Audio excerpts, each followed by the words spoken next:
Hello and welcome to another episode of Tuesday Talks. In this episode of Tuesday Talk, we have Dhruvi Jain with us from Indore, and she's a young practicing artist, and she's a sculptor, and she has taken out time for us, and we'll talk to her about her journey and everything today. So, welcome Dhruvi, welcome to Abir Pothi Tuesday Talk. So, how are you? Thank you so much for having me. I'm fine. How are you? I'm good, thank you.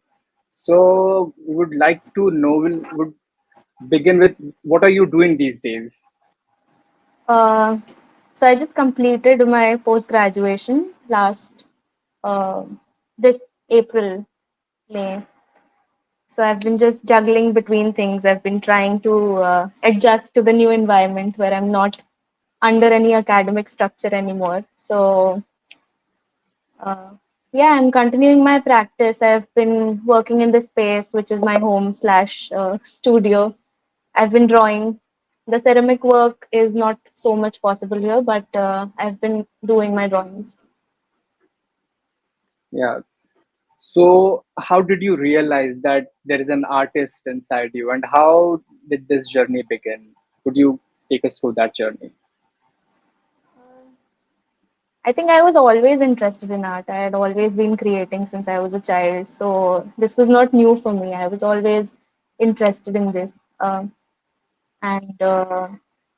I didn't knew at a very young age that I could pursue it as a career. Later on, I realized that this could be a career option as well.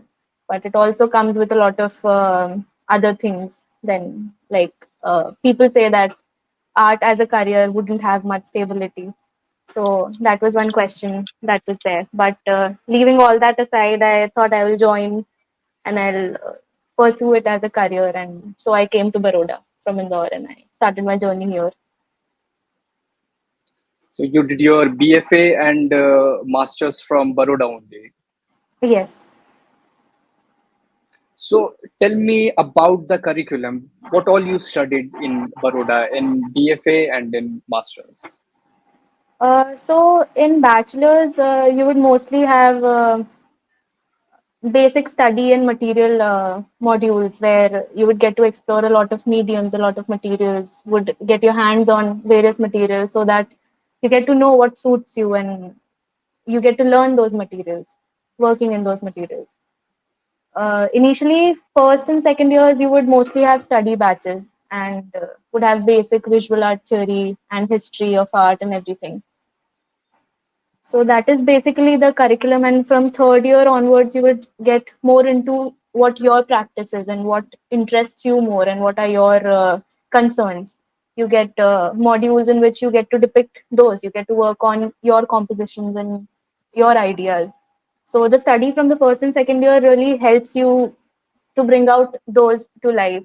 So to physically create something, you obviously need to have a hands on some material. So throughout the bachelor's, you get to explore that. You get to uh, explore materials and mediums and styles. And yeah. And how how was the masters program in Baroda? From bachelor's, you took admission in bachelor's, then master's. Then how did the evolution happen? So master's is actually very different from bachelor's. Yes. Bachelor's where you have a set module for everything, you have a plan for every month, a 15 or 20, 21-day module for every material or a composition batch or everything. But in masters you don't have modules as such. You have electives but you don't have modules, so you get the whole time working on your own practice. You select a specialization if you want to, and then you work with those materials and your ideas. So you get a studio space and you don't have much of a restriction on what the module will be and what you have to create, but you get full freedom uh, in addition with the guidance which is given by the class teacher. So you have a mentor with you all the time and you get discussions every day. You get to discuss your ideas and everything, and then you get a studio space and with full freedom where you can just create and experiment with your work and ideas. One critical thing that you would like to share with me about the whole art curriculum in India, and of course, you have the experience of Baroda, so I would like to talk about. Um, I think we don't focus much. Even now, we don't much focus on what would happen after you come out of college. So, Hmm. like now that I have been out of college since 3 months, and I have been talking to my friends and people who have graduated, and a lot of confusion takes place during this time. So, after the college ends, if you don't have a mentor outside of college, you're almost like roofless. So, a lot of Hmm. confusion is there, and in art you have to also think about the finances. You don't have a job, the traditional job that we have in other fields. So in order to create you need material and you have to take care of the finances as well. So keeping the practice going and then taking care of that as well, I don't think it is a much talked about uh, topic in colleges, and we're not prepared for that. Now we are aware Exactly. and people know, but it is not taught. Taught तो क्या ही मतलब how would they teach about it, but it's not talked Yeah. about. Have you also experienced your fellows talking like we are not entrepreneurs, we are artists, and our job is to just create and not to think about selling artwork and all the logistics and all. So, do you come across such fellows? Yes, this is a constant concern that because we have to not just think about, as you said, we have to not just think about creating the work. We have to, if you're creating a work, we have to also have a space to keep those works. So sculpture occupies a lot of space. Now I have to have that space where I can store them as well. If I have to, if I'm just creating, or I need to have a space where I'll be displaying. So that is a concern where these things are also need to be kept in mind. People, So, what's the, yeah, please yeah, go ahead. no, and you talked, and you said this thing about that our job is just to create and the selling and everything. But I think that is also a major part of art now, where we have to think about all of that as well. Yes. So, what you are trying to say, it's something a part which is missing in the curriculum is to uh, also include like how to sell yourself and how to market your artwork. So, this aspect is something missing that you also feel. Uh, yes, somewhere, but I think it shouldn't overpower the art making process. So I think that is why it is also not a part of the curriculum. And there are institutions and there are galleries which are taking care of it as well. So if you get a hands on that, I think that part is sorted for you. But as an individual, as a freelance artist, if you would call it like that, it gets difficult to, because to sell works, you have to make them visible. That visibility of what you're doing, what your practices and what Hmm. works you've created is also important. So that marketplace, that platform needs to be there. Hmm. So, you talked about galleries. So, apart from galleries, I mean, I talk to a lot of young artists and I talk about gallery and how they can contribute.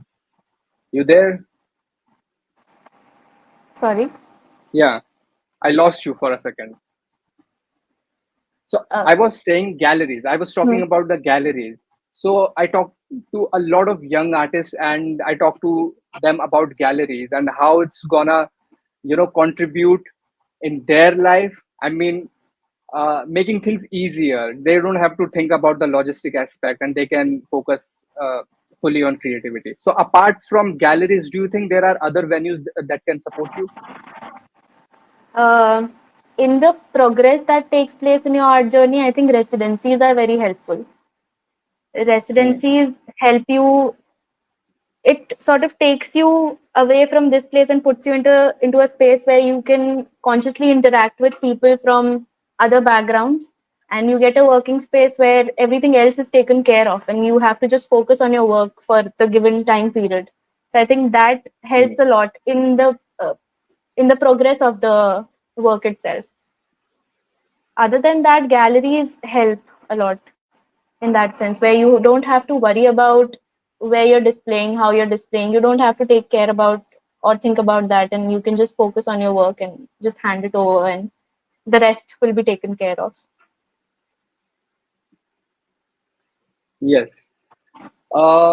So let's talk about first take, and you were one of the winners of first take 2023. So my first question pertaining to that is, how did you come to know about first take? So in college, if anything like this comes up, it becomes a topic of conversation that this opportunity has come up and we should apply to this. So Abir was one of that, and got to know about it from my friends in college and the fellow college mates. So that is how I got to know about it. And I had seen people from my college who have been winners and who have been participating. So it was a motivation for me to apply there as well. Okay. And the winner of first take 2023. Uh, so how the grant has helped you? As I talked about the finances with you earlier, that a lot of Hmm. things need to be kept in mind while creating. So for a particular time, it gave me that freedom where I had not to think about those things. And socializing, I in the event I got to meet new artists from various places. I got to meet the fellow winners, got to talk to them, exchange ideas and their story, their practice. So I think in that way, to communicate and build a bigger circle, to meet new people, the jury, the Abir team, so in that way it was very helpful. Did you make a lot of connections? I met a lot of people who I might have otherwise met in college, but I got to talk to them there. One of the two of the fellow winners were from MSU. So that is, Abir was a platform where I got to actually connect with them. So that happened. All right.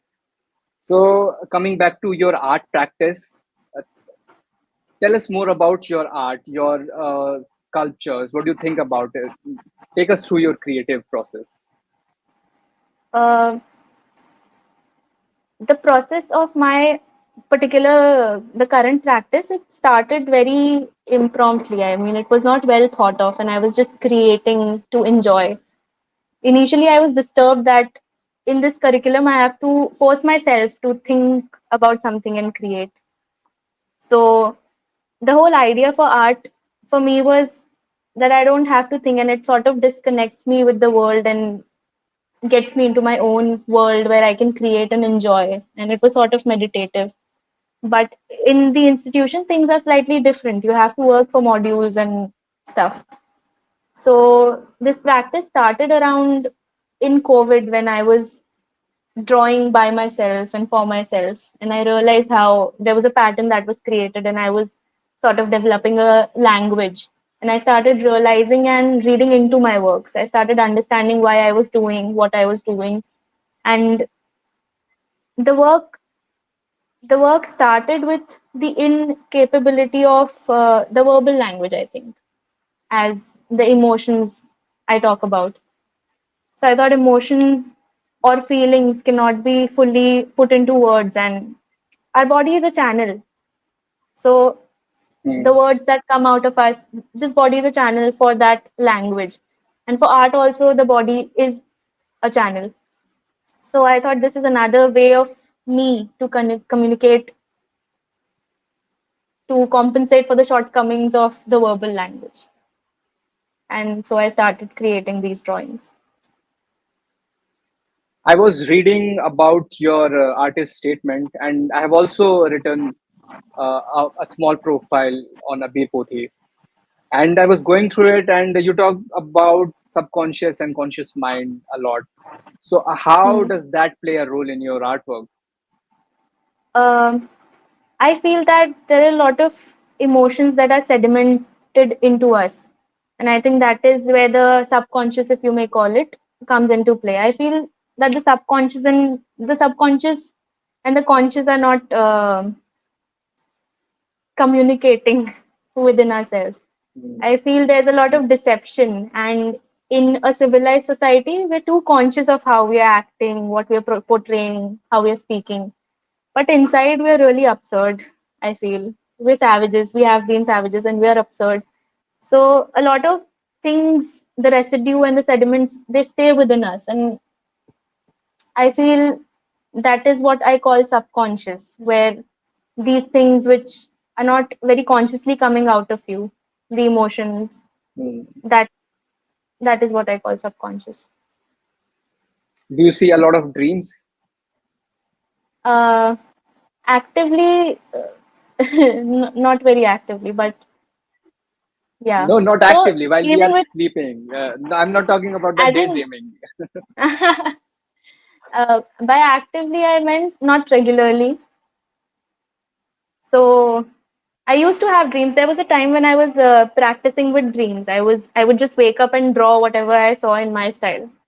Because dreams are, Mm, again, they're very absurd. You would see things that you wouldn't imagine, and they would make no sense. But there's something that is coming out from it. I mean, there's some place inside you from where it is generated.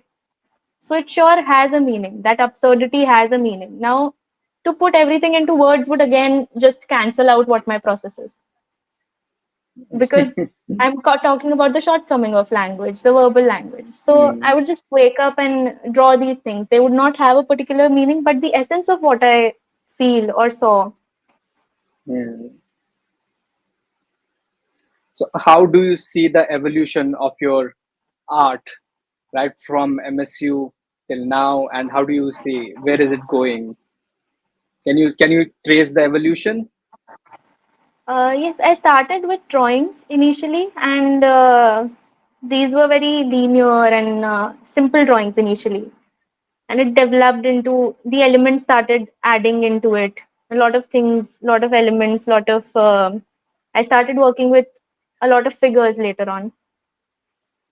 So it developed in that way where a lot of addition is happening right now. A lot of elements are incorporated in the works. Then I tried working with another medium. I tried working in ceramic. I thought ceramic gave me the freedom that the drawings were giving me. So I would just build Mm, with it. I wouldn't have a blueprint or a maquette, which you have in sculpture. You have a smaller maquette, which would serve as a idea for or a blueprint for your bigger sculpture. So I would not have a maquette, and I would make sculptures in a way where they would just guide me. I would guide the clay, and the clay would guide me in return, and it would be a collaboration between the medium and another medium, which is me. So it sort of worked in that sense, and it worked out for me. I started enjoying ceramics. So ceramic was, I started ceramic by the end of my fourth year, and it was two-dimensional work in ceramic till then. I was doing reliefs. In my master's, I started building smaller sculptures, and then I started building bigger sculptures in ceramic. And I wanted myself to give that time to get friendly with that medium so that it trusts me and I trust it back so that we can work in collaboration. So that happened, and now I'm comfortable with that medium. But I think uh, now that the situations, now college would have a lot of facility and it would make it very easy right. for you to work and experiment. But when you move out of it, I think a lot of things changes, and changes for good. It will give me time and space to experiment with new mediums and materials. So I think there will be a change in my process. I don't know what, but there sure will be a change there. Any artists you would like to mention where you take inspirations from? Um, so I am particularly very scared of I don't look much into artists. I'm scared that my mind will grab onto that pattern and then it won't be that authentic. So I would Hmm. like to take that experience from my surroundings and my connections and the people I meet, the things I see, the places I visit. So I have not been religiously looking at any artist per se.